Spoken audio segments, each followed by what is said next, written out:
दोस्तों 2024 भारतीय जनता पार्टी को बड़ा झटका लगा है, जहां बड़े बड़े दावे किए जा रहे थे कि भाइयों बहनों अब की बार 400 पार और जश्न जो है वो शुरू कर दिया गया था। एग्जिट पोल में भी भारतीय जनता पार्टी ने 400 पार का आंकड़ा जो है वो पार भी कर लिया था, पर भारतीय जनता पार्टी को शायद ये अंदाजा नहीं था कि जनता रुख बदल सकती है। जहां भारतीय जनता पार्टी ने जरूर बहुमत हासिल कर ली है, पर आप दर्शकों को बता दूं कि 285 सीटें जो है वो भारतीय जनता पार्टी ले चुकी है, तो 255 सीटें पर इंडिया गठबंधन है। और यह तस्वीर सामने आने लगी है कि खेल जो है तीन तरफ से बिगाड़ा जा सकता है भारतीय जनता पार्टी का। तो वहीं कांग्रेस ने देश के प्रधानमंत्री श्री नरेंद्र मोदी जी से इस्तीफा मांग लिया है कि आप अब इस्तीफा दे दीजिए। और तीन जो चेहरे खेल बिगाड़ने वाले हैं उसमें है नीतीश कुमार, जहां बिहार में जेडीयू ने अपनी साख को बचा लिया है। वहीं आंध्र प्रदेश में चंद्रबाबू की नायडू की पार्टी ने अपने वजूद को बचा लिया है। वहीं वेस्ट बंगाल में आंकड़े तो ऐसे दिखाए गए कि बस अब टीएमसी भी ठुस हो गई और कांग्रेस भी जो है पूरी तरीके से फुस साबित हुई है। मोदी जी अकेले चलने वाले हैं, शेर तो अकेला चलता है। ये तमाम बातें की जा रही थी अंधभक्तों द्वारा, गोदी मीडिया के चमचे, दलाल पत्रकारों द्वारा, पर वो ये नहीं बता रहे थे कि खुद जिसको शेर कहा जा रहा है वो शेर भी 2024 के लोकसभा चुनाव में 33 पार्टियों के साथ गठबंधन कर रहा है। पर मेरी नजर टीएमसी पर टिकी हुई है, जहां टीएमसी ने पूरी तरीके से हिला करके रख दिया है भारतीय जनता पार्टी को।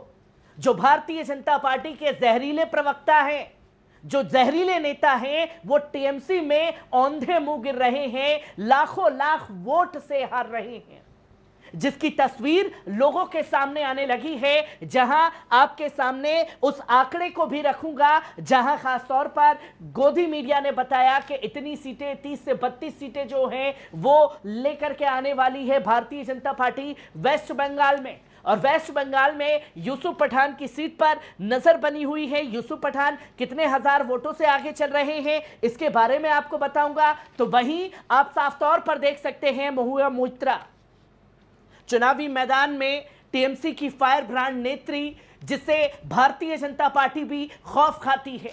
और जब महुआ मोइत्रा पार्लियामेंट के अंदर बोलने के लिए आती हैं तो भारतीय जनता पार्टी के अनपढ़ गवार नेताओं को भी गूगल करना पड़ता है कि आखिरकार जो इंग्लिश में शब्द बोला है उसका मतलब क्या होता है, वही बताएं।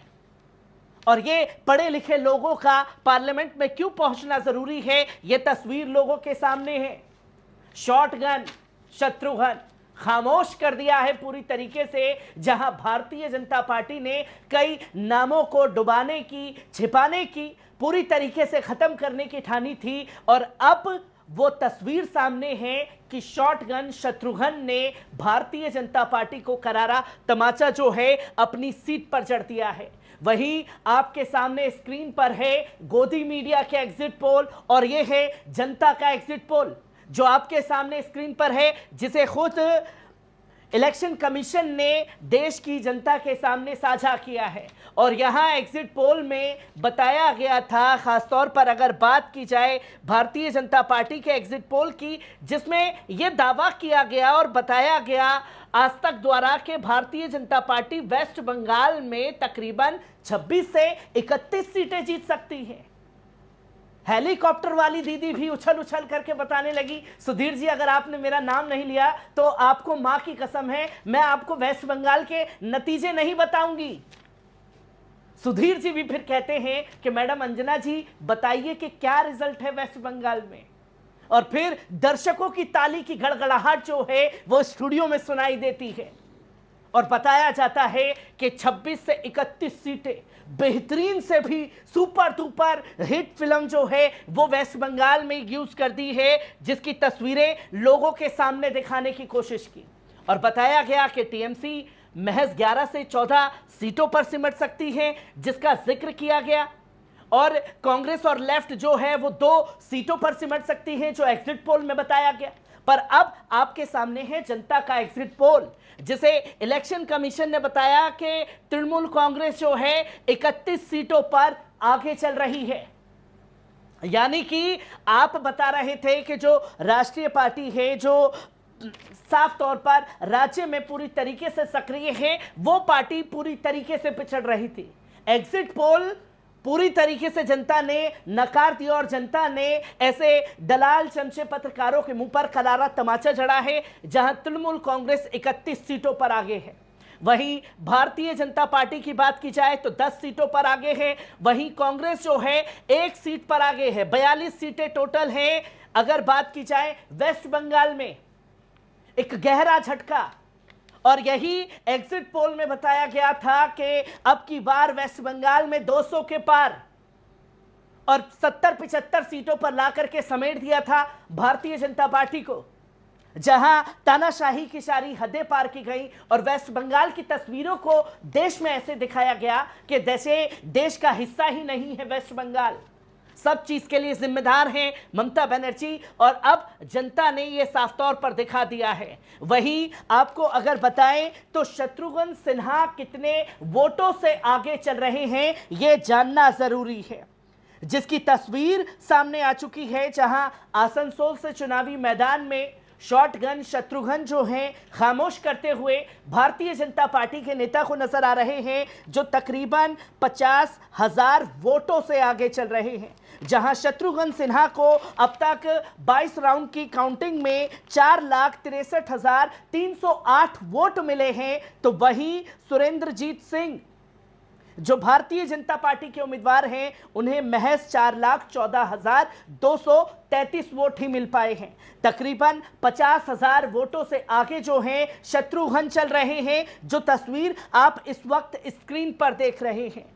वहीं बात की जाए महुआ मोइत्रा की, फायर ब्रांड नेत्री, भारतीय जनता पार्टी नाम सुनकर के खौफ खाती है, तमाम तरीके से हुटिंग की जाती है, पर जिस अंदाज में अपनी बात को सामने रखती हैं देश के, वो यकीनन काबिले तारीफ है, जिसे एक बार फिर वहां की जनता ने चुनावी मैदान में उतारा और अपनी सराखों पर बैठाया। और आपको बता दें कि महुआ मोइत्रा कृष्णा नगर वेस्ट बंगाल से चुनावी मैदान में थी और इन्हें तकरीबन 4,30,314 वोट मिले हैं। वहीं बात की जाए अमृता रॉय जो भारतीय जनता पार्टी की उम्मीदवार हैं, उन्हें 3,80,000 वोट ही मिल पाए हैं। तकरीबन 60-70 हजार वोटों से जो है वो आगे चल रही हैं। वहीं आप साफ तौर पर देखें तो सबकी नजरें टिकी हुई थी यूसुफ पठान के ऊपर। यूसुफ पठान चुनावी मैदान में पहली बार उतरे और जिस भी पिच पर पहली बार उतरे तो देश की जनता को याद होगा कि T20 वर्ल्ड कप में पूरे मैच में नहीं खेले, फाइनल मैच में खेले और T20 वर्ल्ड कप जो है देश की जनता के सामने आया। 2011 का world cup Yusuf Pathan final match में खेले, उसके बाद क्या नतीजे सामने आए। और यही अगर जिस भी IPL में टीम से जुड़े उस टीम को विजयी बनाया और पहली बार राजनीतिक अखाड़े पर चुनावी मैदान में थे। मेरी भी नजरें बनी हुई थी क्योंकि मैं लगातार इनकी कैंपेनिंग को देख रहा था, जहां बड़े बड़े दावे किए जा रहे थे, बड़ी बड़ी बातें नेताओं द्वारा बोली जा रही थी, तमाम तरीके से आरोप जो हैं यूसुफ पठान के ऊपर लगाए गए और ये बताया गया कि देखिए यूसुफ पठान चुनावी मैदान में हैं और ये गलत इस्तेमाल कर रहे हैं सचिन तेंदुलकर की फोटो का। पर सचिन तेंदुलकर भी यूसुफ पठान के समर्थन में नजर आए और साफ तौर पर यह बताया कि भाई यूसुफ पठान क्यों जरूरी है, इसके बारे में जानना समझना जरूरी है। जहां पब्लिक के बीच में यूसुफ पठान जाते तो सिर्फ एक ही बात कहते हुए नजर आए, मैं यहां नेता बनने नहीं आया हूं, मैं कोई बड़े बड़े वादे नहीं करूंगा कि मैं ये कर दूंगा, मैं वो कर दूंगा, मैं एक स्पोर्ट्समैन हूं तो मैं बेहतर कोशिश करूंगा कि आपके बच्चों में स्पोर्ट्समैनशिप जो है वो जिंदा रहे और मैं आपके बच्चों को टेक्निकल तौर पर, पढ़ाई के तौर पर आगे बढ़ाने की कोशिश करूंगा। मैं पूरी तरीके से इस आवाम के लिए काम करने की कोशिश करूंगा। और बड़ा झटका जो है अधीर रंजन चौधरी को खास तौर पर दिया गया है बरहामपुर की सीट से, जहां यूसुफ पठान तकरीबन 2,32,629 वोट हासिल कर चुके हैं। वहीं 2,10,000 वोट जो हैं वो अधीर रंजन चौधरी को मिले हैं। तकरीबन 24,000 वोटों से आगे चल रहे हैं यूसुफ पठान। और भारतीय जनता पार्टी की उम्मीदवार की बात की जाए तो वहां पर डॉक्टर निर्मल चुनावी मैदान में हैं। भारतीय जनता पार्टी के उम्मीदवार, उन्हें मात्र 1,60,000 वोट ही मिल पाए हैं। 70,000 वोटों से भारतीय जनता पार्टी को यूसुफ पठान ने पछाड़ दिया है। और वहीं अगर बात की जाए दुर्गपुर सीट की तो सभी की नजरें बनी हुई थी। कीर्ति आजाद भारतीय जनता पार्टी के नेता थे।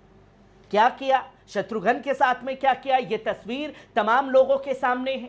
कीर्ति आजाद चुनावी मैदान में उतरे दुर्गपुर से टीएमसी के उम्मीदवार, जहां उन्हें 6,37,164 वोट मिले हैं। तो वहीं दिलीप घोष, भारतीय जनता पार्टी का बंगाल में बड़ा चेहरा, पूरी तरीके से फुस हो चुका है दोस्तों। 51,000 वोट मात्र मिले हैं और 1,30,000 वोटों से आगे चल रहे हैं कीर्ति आजाद।